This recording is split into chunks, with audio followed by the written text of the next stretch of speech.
nama koordinator, fasilitator.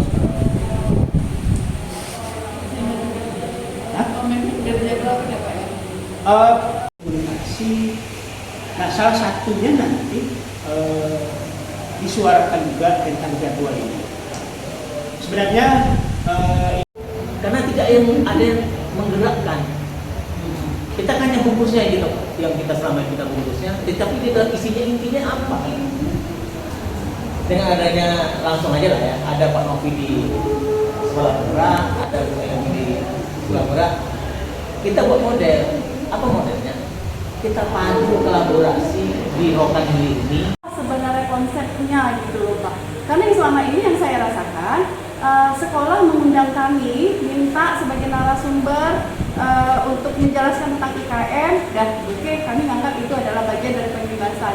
Tapi kalau konsep khususan pembebasan itu, kemarin kami bincang-bincang, kalau diluruskan, pembebasan itu Bu Agus, apakah begini? Sudah kita lakukan di sekolah kita tunjukkan ke mereka, kalau baik menurut mereka silakan ambil, kalau tidak ya sudah, tidak usah diambil.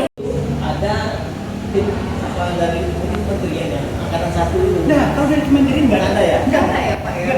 Nah, saya juga heran kok ini sibuk semua merekap sekolah-sekolah yang tadi dibahaskan. Jadi saya memang tidak terpikir sampai di situ kan. Makanya saya mengambil dengan hasil saya lah. Tidak ada membahas kurikulum kita. Sedikit pun enggak. Untuk pembelajaran berprestasi bisa. Nah, itu ilmunya, gitu. Keilmuannya, pedagogiknya. Oke ya?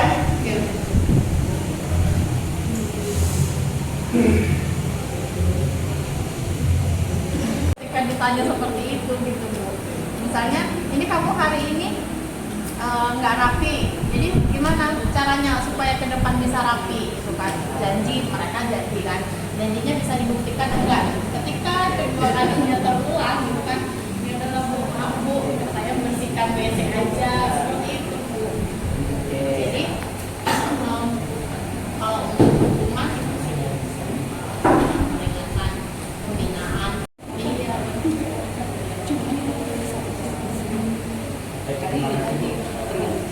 Jadi terkait ini yang kita lakukan di sekolah mungkin ada yang dilakukan oleh dari kelas atau juga dilakukan oleh kalau yang ini berbeda dari itu yang dimana Jadi dengan hukuman itu, karena belajar tentang disiplin positif itu tidak harus dengan memberi hukuman. Hukuman itu adalah alternatif terakhir dan bila perlu tidak digunakan sama sekali. Nah, supaya ini tidak terjadi, itulah sekarang bagaimana kita bersama ini untuk menciptakan kondisi supaya tidak ada lagi hukuman itu.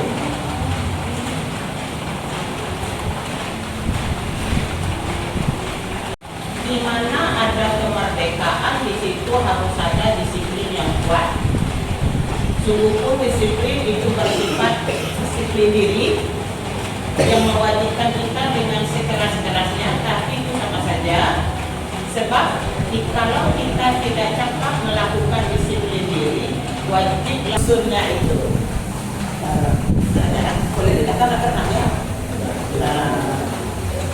Nah, untuk menciptakan disiplin positif itu salah satunya kita ngajak anak untuk menetapkan dirinya. Tapi ya ini memang tidak semudah membalik telapak tangan seperti yang kata Bu Agus itu tadi ya, untuk menyerang prinsip yang kuat tadi.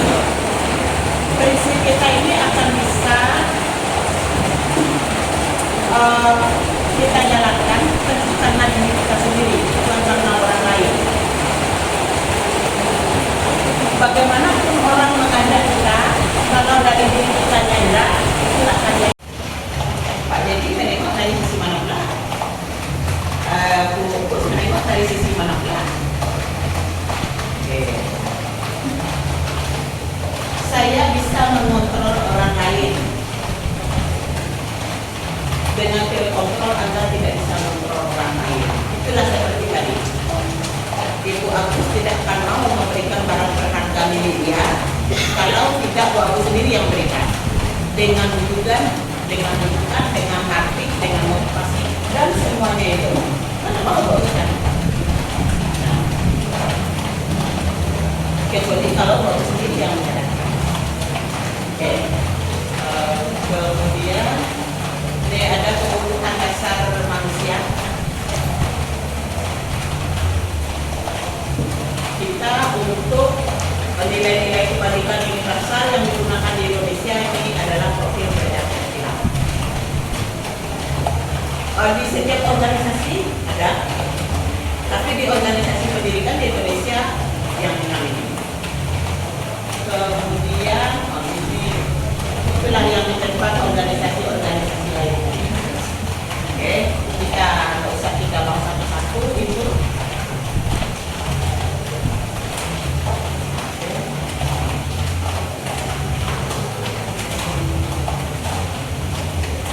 Tadi kita membedakan antara konsekuensi dan hukuman. Kita menghukum nggak boleh, tapi konsekuensinya boleh. Saya pernah juga cerita dengan masyarakat lah saya katakan karena tadi terjadinya sebuah seperti kita membuat kisi-kisi kepada peserta didik itu. Ternyata setelah mereka menjadi orang tua, mereka tetap ingat dengan kita dan itu tidak menjadi sebuah unsur hukuman yang fisikis, Pak. Itu, Pak. Karena setelah saya melakukan itu, tetapi saya juga memberi nasihat, gitu. Tetapi dengan perkembangan yang saat ini, memang saya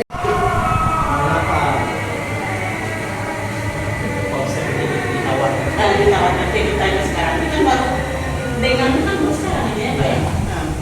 Karena banyak sekali pendidikan sekarang yang dibangun Ya. itu salah satu dorong ya. Jadi, yang kita lakukan benar, anggapan dia atas kita sendiri, Ya. belum itu diterima masyarakat. Komunitas lain kalau nggak kita menganggap kita ini benar, Mari kita mendidik. Ya. Contoh makan rambut tadi yang dikirakan itu, Ya. itu tuh. Apalagi mungkin hanya menyebutkan pangkas rambut saja. Nah ini menjadi sebuah, karena apa? Karena saya melihat kita lemah. Undang-undang kita ini lemah untuk membela diri lemah. Maunya ada sebuah undang-undang fokus guru ini yang dahulu itu dikuatkan lagi. Ini kan tak pernah ditinjau kembali undang-undang ini. Maunya dikuatkan kembali dan harus dimenjingkan dengan undang-undang yang beredar di masyarakat itu. Pemahaman ini kan sepihak. Kita mengeluarkan itu kami ini bersama undang-undang tahun 2010 tahun ini tahun 2017 maka kami punya kekuatan untuk ini. Tapi nyatanya undang-undang kita dilupakan. Makanya orang selain pihak lain lah ya, semena-mena sebagai terapi sebenarnya. Kalau bahasa kita ya, itu sebagai terapi ya kepada anak ini jangan pulang lagi udah di situ saja. Tapi kita salah juga. Ya, tapi pihak lain melihatnya salah. Gitu. Kalau positif kan bisa kita dulu, tak bisa bergerak, iya kan? Jadi mungkin perlu kita menyaring kembali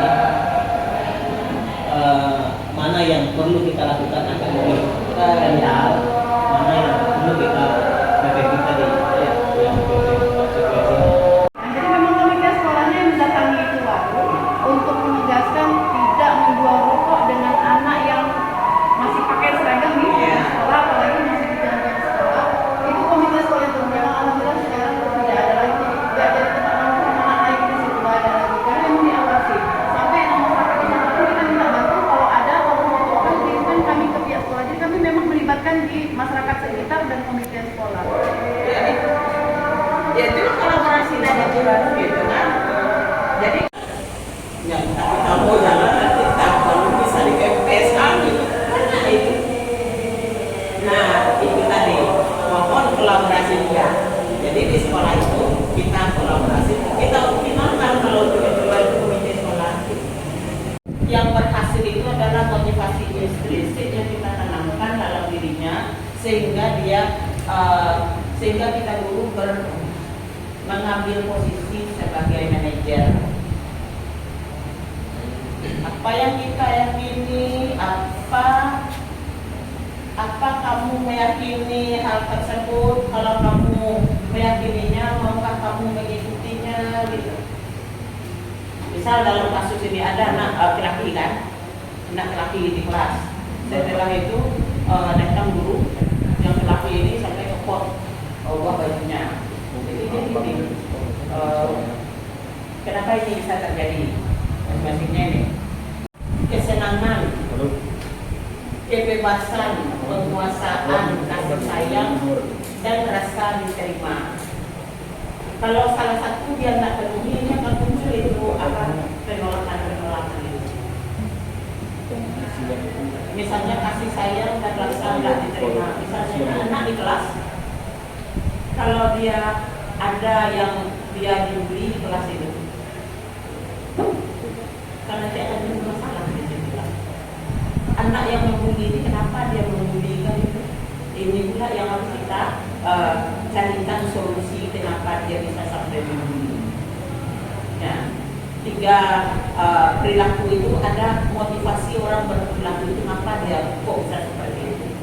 Sampai di situnya yang harus kita. Siswa itu tidak ada ujinya, tidak. Setelah kita lakukan itu, pada dasarnya di sekolah dia sadar. Pada satu kala dia akan sadar. Tetapi setelah kembali dia ke rumah tangga, rumahnya, ke lingkungan masyarakatnya, dan itu bias. Mengapa bias? Karena tidak belum apa nanti kita royong tangganya dulu. Itu intinya kan? Itu dia kata. Jadi kami kalau mau gotong royong, main diam-diam. Mengapa diam-diam? Yang pertama, ini apakah baik atau tidak nanti di media. Karena kalau kita sampaikan itu kita gotong royong, bawa alat, bawa belanja, pasti anak kita banyak, mungkin 75% yang hadir, yang 25 tidak. Sekarang sudah bersih.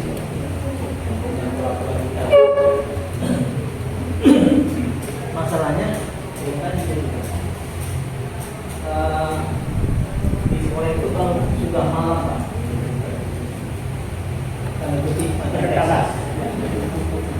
Orang memang situ mungkin lingkungannya baru dan fasilitas penerangannya luar biasa. Jadi kan orang bermain di desa Bukan langsung tiba-tiba tuh ini aturan gitu. Seolah-olah itu kan datangnya dari luar. Jadi kalau dari luar itu ada rasa penolakan bagi sebagiannya. Tapi kalau tidak kita mulai dari dalamnya, buat kesepakatan bersama. Nah, ini nanti setelah dari kesepakatan yang kita sepakati bersama ini loh yang akan kita jalankan. Jadi mengapa keyakinan kelas bukan peraturan kelas? Nah, karena keyakinan itu dia ada nilai-nilainya di situ. Kalau peraturan kan cenderung dari luar dia pemaksaan. Mengapa keyakinan kelas negeri itu membangun budaya positif dan bagaimana mau mewujudkan keyakinan kelas yang efektif?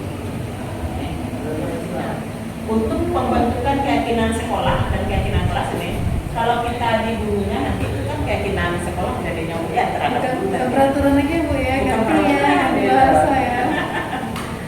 Ya, itu. Jadi keyakinan bersifat bukan lebih abstrak dari peraturan.